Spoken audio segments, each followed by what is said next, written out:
Ang lahat ay nagsimula nang si Goku ay pumunta mula sa hinaharap kay Trunks, na nagdala kay Zeno-sama ng panahong iyon papunta sa palasyo ng Zeno-sama kasama ang isang Saiyan, at sila ay nagkaroon ng pagkakataon para magkita ang dalawang Zeno-sama at maging malapit na magkaibigan.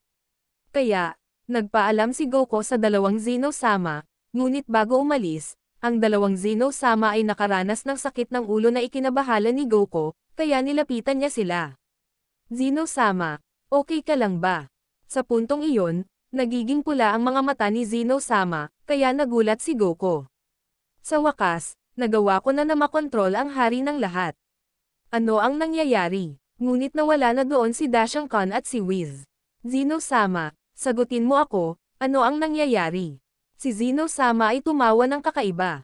Son Goku, hinihintay ko ang sandaling ito para ako'y makaganti, ano ang sinasabi mo?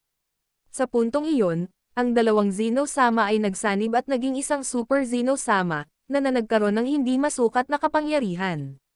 Son Goku, bago kita patayin, pagdudusahin muna kita.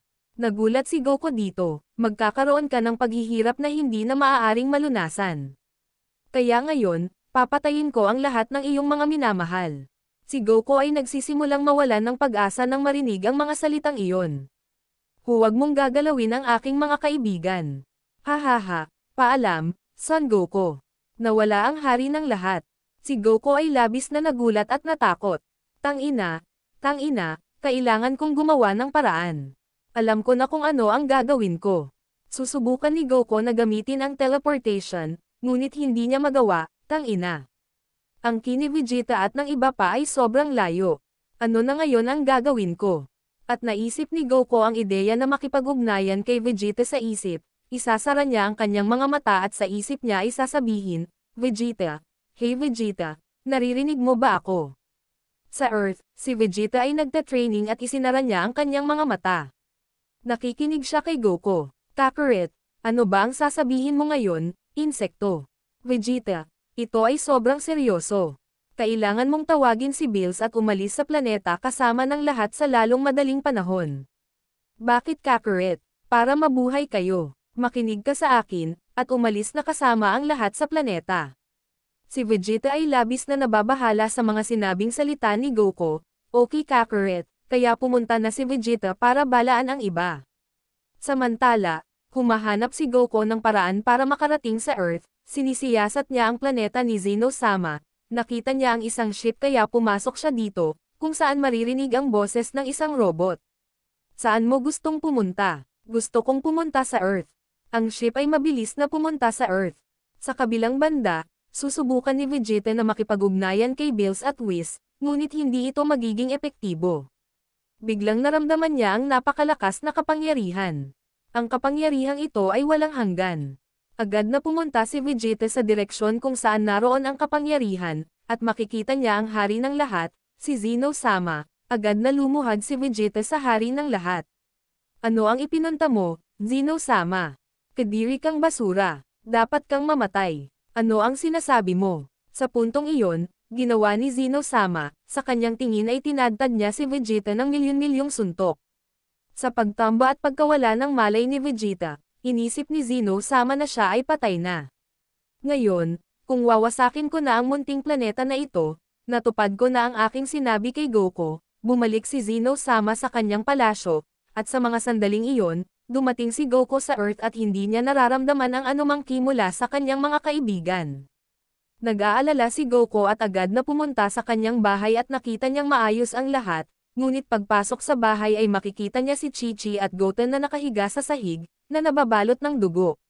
Ang mga mata ni Goku ay nagiging puti, ang kanyang pag-asa ay naging kadiliman, at lumilikha ng malalaking pagsabog na halos sumisira na sa mundo.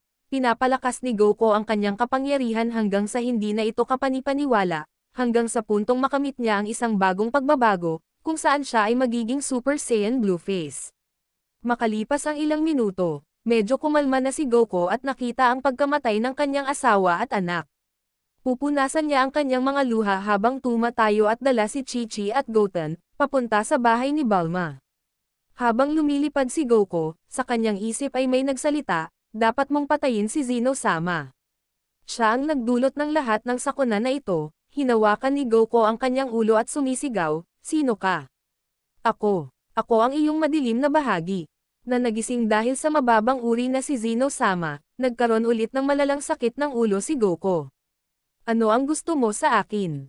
Nais ko na patayin si Zeno-sama." "Patayin mo si Zeno-sama." "Patayin, patayin, patayin siya. Lumabas ka sa isip ko." Ang ki ni Goku ay unti-unting nagiging mas masama, ngunit kaya niyang kontrolin ito na may seryosong mukha. "Sumusumpa ako, napapatayin ko ang tanga na traidor na si Zeno-sama." Nagpakita siya sa bahay ni Bulma, at natagpuan niya ang lahat ng kanyang mga kaibigan na patay. Hindi na matiis ni Goku ang lahat ng ito at inilabas niya ang kanyang lakas, na nagpawasak sa buong planeta, at agad na tumungo sa sasakyang kanyang sinakyan, upang pumunta sa ibang lugar. Ngunit, Kakarot, saan ka pupunta? Nang marinig ito ni Goku, lumingon siya at nakita si Vegeta na nasa napakasamang kalagayan at halos mamamatay na. "Buhay ka pa, Vegeta." "Oo naman, insekto, ang duwende na yon, pinagkanulo tayo, halos ako'y patayin na nito." Agad na ibinigay ni Goku ang kanyang enerhiya kay Vegeta upang siya'y gumaling. "Ano ang nangyari, Kakarot? Nararamdaman ko ang isang masamang enerhiya sa iyo, ang sumpa na yon ay gusto ding patayin si Zeno-sama." "Ano ang nangyari sa lahat, Kakarot?" Sumagot si Goku na puno ng galit at pinipisil ang kanyang mga kamao. "Nakita ko patay na sina Goten, Bulma, Trunks, Krillin, Piccolo, lahat." Dahil dito, si Vegeta ay nagalit na, hindi ito maaari. Ito ay sobrang galit at nagpalabas ng napakalaking lakas. "Tumahan ka muna, Vegeta, ngayon mismo ay pupunta na ako sa kanyang palasyo upang patayin siya." "Tanga ka ba, hindi mo siya kayang patayin, insekto, ang lakas niya ay nasa ibang antas." "Tama. Ano naman ang gagawin natin? Pumunta tayo sa planeta ni Bills upang sabihan si Whis na turuan tayo." Tinanggap ni Goku ito at magkasama silang pumunta sa planeta ni Bills, samantala sa planeta ni Bills dumating si Zeno-sama. "Dakilang Zeno-sama, ano ang iyong pinunta?" "Hoy tanga na God of Destruction. Kung makikita mo si Goku, gusto kong patayin mo siya. Ano ba ang sinasabi mo? Gawin mo na lang ang sinasabi ko kung hindi papatayin kita." "Okay. Papatayin ko siya, dakilang Zeno-sama." Dumating na sina Goku at Vegeta sa planeta ni Bills. "Nandito na tayo, Vegeta," sabi ni Goku na may bahagyang ngiti. "Insekto, magmadali tayo at hanapin si Bills at Whis upang sabihin sa lahat ang nangyari." Ngunit sa harap nila, dumating ang Diyos ng pagwasak ng Seven Universe na si Bills. "Oh Mr. Bills, nandito ka na agad, hahanapin ka sana namin." Si Bills ay may seryosong at malamig na mukha. "Ano ang nangyari, Bills-sama?" Paumanhin Goku, at Vegeta, ito ay utos mula sa dakilang Zeno-sama. Nalilito sina Goku at Vegeta, ngunit bigla na lamang sumugod si Bills mula sa likod ni Vegeta at pinatama sa kanya ang isang malakas na suntok, na nagpabagsak kay Prince Vegeta patungo sa mga bato. "Ano ang nangyari sa'yo, Bills-sama? Bakit mo ginawa iyon?" "Son Goku, ikaw ay isang kahangahangang tao. Subalit, patawad, ngunit kailangan kong patayin kayo pareho." Si Goku ay nagmukhang seryoso. "Hindi ko alam kung ano ang nangyayari, ngunit kung gusto mong makipaglaban, sige." Kaya nag-transform si Goku bilang Super Saiyan Blue. Isinara ni Bills ang kanyang mga mata at pinalakas ang kanyang kapangyarihan. "Napakalakas mo talaga, Mr. Bills. Hindi ko alam kung kaya kong talunin siya." At nagsimula ang isang malaking labanan kung saan nagpalitan sila ng mga suntok at sipa at malalakas na pagsabog ng enerhiya, na nagpapaguho sa paligid nila. Sa kabilang banda, bumangon si Vegeta mula sa lupa na may kirot sa katawan. "Ano ba ang problema kay Bills? Tanga na Diyos ng pagkawasak, paano niya nagawa na saktan ang prinsipe ng mga Saiyan? Hindi ko siya mapapatawad." Sa sobrang galit, nag-transform si Vegeta bilang Super Saiyan Blue at sinugod niya si Bills, na kasalukuyang nakikipaglaban kay Goku. Magkapantay ang laban sa pagitan ng dalawa. Sa likod ni Bills, isang suntok ang pinatama ni Vegeta. Hindi nakita ni Bills ang paggalaw ni Vegeta at siya'y tumalsik dahil sa suntok. Samantala, si Goku ay bumangon mula sa lupa na medyo nasaktan at pagod. "Hoy insekto, lumalaban ka sa isang Diyos ng pagwasak, huwag ka agad na sumuko ang tanga mo." Sinabi ni Vegeta na puno ng galit habang tinitingnan si Goku. Okay lang ako, Vegeta.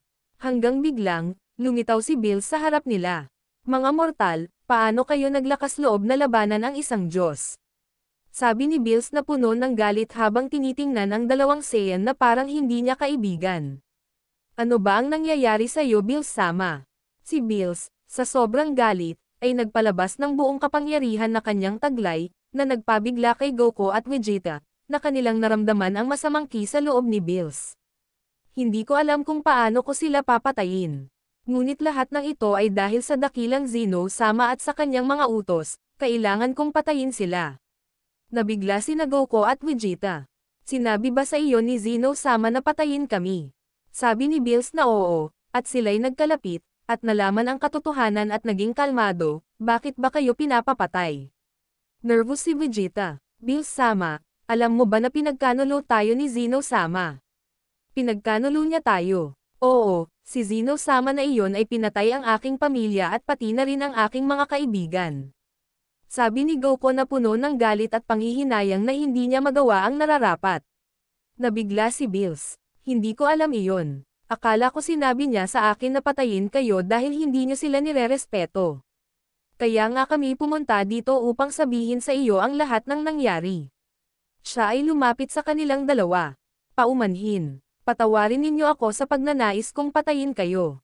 Okay lang iyon, Bills-sama, wala kang alam tungkol dito. Galit si Goku at naluha habang nanginginig sa galit kay Zeno-sama. At ngayon, ano ang plano ninyo?